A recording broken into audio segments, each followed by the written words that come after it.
ከክርስቶስ ጋር አንድ ትሆኑ ዘንድ የተጠመቃችሁ ሁሉ ክርስቶስን ለብሳችኋል።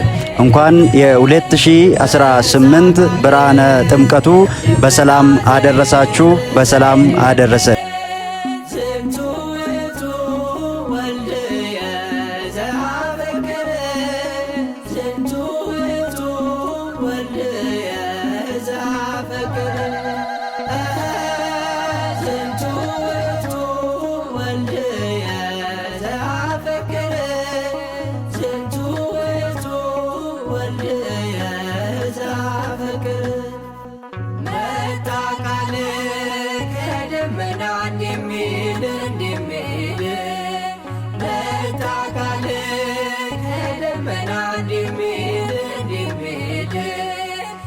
የምወደው የማፈቅረው ልጄ ነው።